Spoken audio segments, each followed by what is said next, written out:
Hey folks, Post here, welcome back to another Pokemon Masters video, and today we're not gonna do Rotom, we're gonna go over Houndoom and Karen's Synchrid, if I could find them. Oh, there we go. So, Houndoom and Karen's Synchrid, along with Grimsley's Synchrid, just released yesterday night, I guess, if you're on the Pacific Coast. I guess it was early today, if you're almost anywhere else, I guess, except for like Alaska, Hawaii, and all that, but anyways. So here's Karen Synchrid. It's pretty interesting. It's like Karen used to be one of the weakest strikers in the game, just in terms of damage. You know, especially before it megas, it just doesn't do any damage at all. And now with a lot of the Synchrid expansions for Houndoom, Houndoom actually does some massive damage, right? So let's get over not get over this. Let's go over this. So there's a few ways you could build Karen's grid, right? There's a bite route, there's a like full-on snarl route, there's dark pulse, right? There's a lot of different things that you could do with Karen, which is pretty interesting. And why Karen's one of the funner grids in my opinion to actually build for. So for Karen, let's go over some. Let's do Snarl first, because Snarl is interesting because Snarl doesn't really require you to mega at all, and with a lot of how a lot of these stages go at the moment, like just how easy they are. A lot of times you just don't need to mega and you'll take out the stage. Like even with the new Mewtwo event, like you barely get a chance to mega and like the stage is like done, right? So let's do Snarl first. So Snarl is interesting because you have a lot of Snarl nodes, but then like even if you pick them all up, like after that, like you're just kind of out of nodes to pick up. So like here's all the Snarl nodes, right? Let's just not pick up any stats first. So you got like more than half left after you pick up every single Snarl node. So there's a few options you could choose. You could either go in and pick up some Dark Pulse nodes, right? Or you could just go like full Snarl and just like start picking up like stat nodes and stuff, right? Special attack, speed here.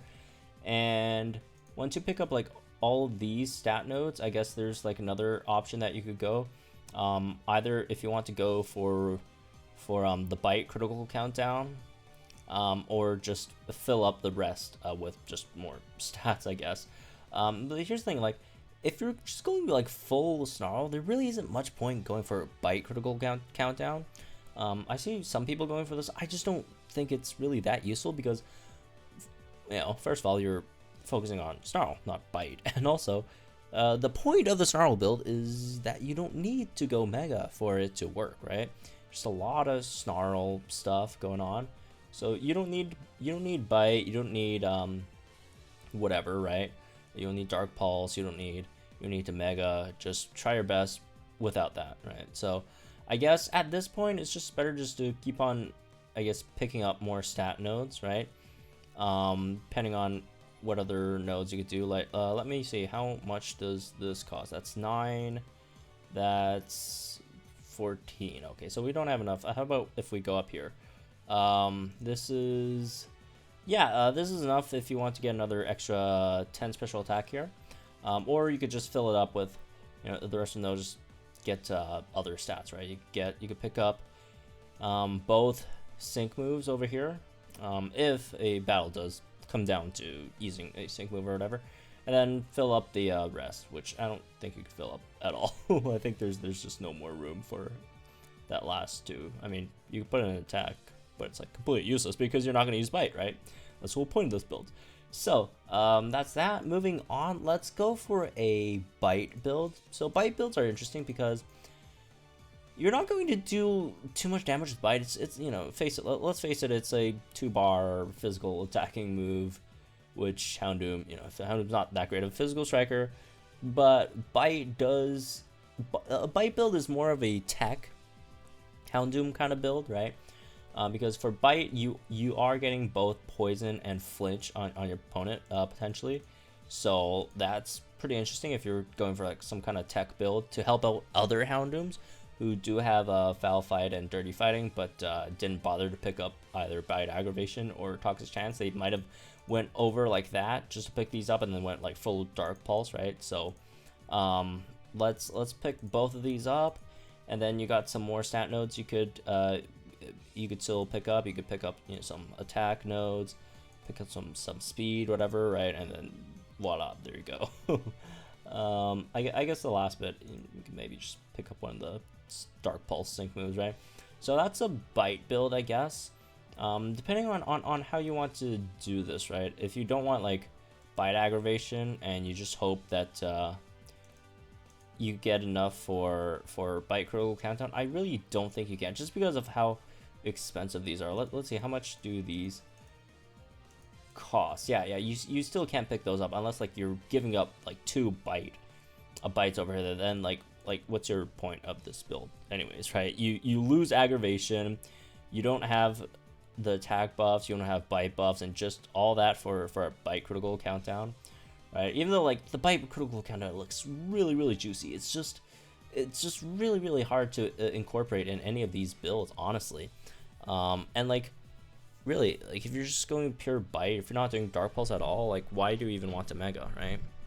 So if you're going bite, like full tech bite, just go like bite if you want to pick up these, because these are both like 50% boost each. Like even if it is like a sort of tech build, and Houndoom isn't really that great of a physical attacker, this, if you get both of these on an opponent, that's an 100% boost to your power, which is a lot.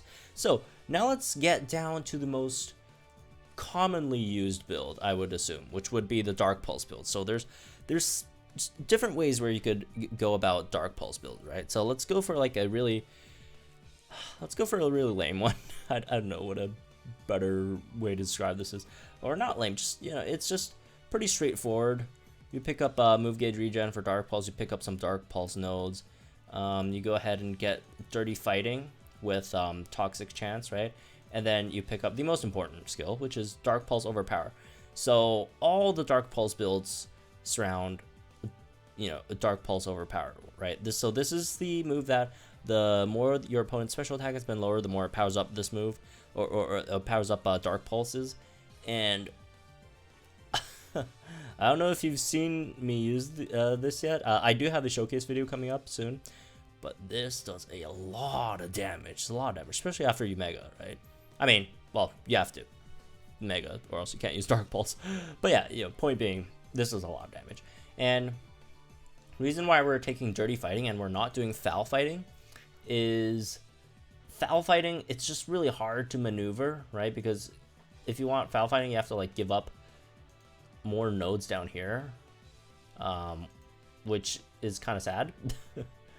and also, like, in comparison to Poison, once you poison your opponent, it stays on forever. Flinch, it goes off like after a while. Well, not even a while, it's just, you know, depends on what opponent you're facing. Some do have lessened flinch, which, like, if I remember correctly, like Mewtwo's, or not Mewtwo's, Mewtwo has a foul, but the main story co-op, like the Acerola one, that one at the hardest difficulty, after you flinch the opponent, which is, you know, the only other Dark Week co-op stage, after you flinch the opponent, like, they get out of flinch in like 4 seconds, and like after, like, it's not like you could even use Dark Pulse on them. Like, you have to mega first, and then by the time you're done megaing, like, they're out of flinch, and then after you mega, your bite is gone. So it's just really hard to work with flinch. It's just much better with Toxic. And obviously you don't have to do Toxic, right? Because that goes up the bite route. If you want to save some energy, if you want to throw it on something else, other than, you know, just picking up Dark Pulse nodes, right?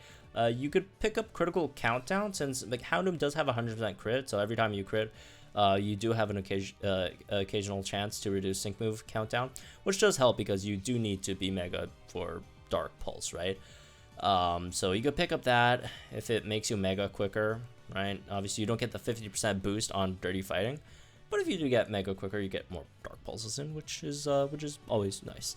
And then for the rest of the build, just fill in like stat nodes. Speed is really important for Houndoom, right? You know, it doesn't have any speed buffs himself.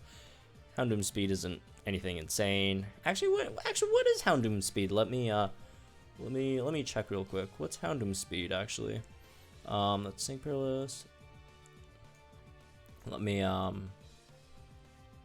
let me just make sure I'm not thinking of someone else. Let me just list by speed over here. Houndoom is never mind. Houndoom's not bad. Okay, no, that's Mega Houndoom. I mean, it's still not terrible. It's not, you know, regular Houndoom is. It's around like the average range for a striker, right? Anything lower than that is just, you know, on the lower end. But obviously after it megas, it gets much better. But Houndoom doesn't have any speed buffs built in, right? Unlike a lot of the other strikers, such as like Olivia, Red, or whatever, right? And doesn't have as high as speed as Septa, although it's, you know, it's close. But you have to mega first. So yeah, getting bike critical countdown would be nice, and then filling it up with some speed. You could do that if you don't want to go with the route for toxic, because for toxic you also have you also need one very important condition as well, which is the condition that you can poison your opponents in the first place, right? So if you're facing a stage where you can't even poison your opponents, then I guess just pick up critical countdown and maybe some stats.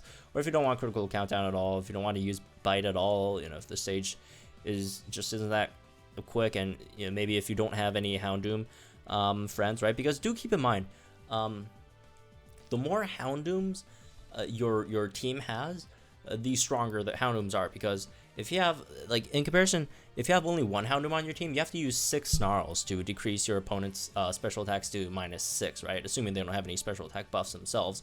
And if you're a team of 3 Houndooms, then it's only 2 snarls each to get to -6 for your opponent's special attack. So you do have to also consider the team the team comp that you guys are running as well, right? So maybe again, if you don't want critical countdown, if you don't have any friends to play with, you don't have that many other Houndooms, if you're just by yourself, you need that 6 snarls in.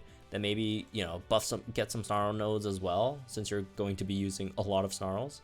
So you get a few of these snarl nodes, that would help as well, right? That's what, +2 power? That's +3 power. Yeah, let's take that instead. So yeah, that's basically most of the builds here. I mean, there is some kind of like insane build where you're trying to go for like both these two, and then also trying to get Dark Pulse overpower. Do not do this. This makes 0 sense at all. No opponent at the moment would let you get 6 snarls in, buff yourself, bite your opponent until they get flinched and poisoned, then mega, and survive to even get hit by a Dark Pulse, right? That is, you know, weak to dark, right? So, like, there isn't even that many opponents that can both be flinched and poisoned at the same time. It just doesn't really help. So, and if you do have that sort of like a build that you're trying to go for, make it cheaper. Just go for these two straight up. Don't go for these and then just buy some like Dark Pulse nodes, and like just have someone else have like another teammate poison or flinch, right? So like another Houndoom with a aggravation and toxic chance build, or a Crobat teammate and like a Crash Awake teammate or something to get both flinch and poison. Yeah, but don't do it yourself. Or it would work in single player, right? If there's any, you know, as difficult single player stages. That's not Battleville, because you need tanks in Battleville. Although, are there any good tanks at flinch? I mean, you could do Onyx, I guess. Onyx is a decent option there. Onyx with flinch, and then Crobat poison, and then you just go nuts with Dark Pulse overpower all these Dark Pulse nodes, and then both the foul fight and dirty fighting maybe. But yeah, it's just way too difficult to pull off, and it's probably not even worth it. So anyways, well, that's maybe for this one. I hope you guys know. Let me know what you guys think in the comments down below. Again, I will be uploading a video showcasing one of the Dark Pulse builds soon-ish. Usually, well, should be in 3 hours. So stay tuned for that. And yeah, also one more thing. Hopefully my Mystery Dungeon DX does arrive tonight, and if it does, I will be streaming Mystery Dungeon DX. I'm super excited for this game. I cannot wait. I'm a huge Mystery Dungeon fan. I wrote a term paper on Red and Blue Rescue Team before. I'm just a huge fan of Mystery Dungeon, so that should be fun. I will be streaming it. later. So yeah, subscribe if you want to get that as well. Check it out. Notifications, assuming the notifications will work, which I assume it won't. For streams, because like there's kind of like a video limit for notifications every day. So anyways, whatever. I don't want to go into how YouTube works and all that in this video. But anyways, again, like and enjoy this video, subscribe to my channel for some more Promo Masters content, and I'll see you guys in the next one.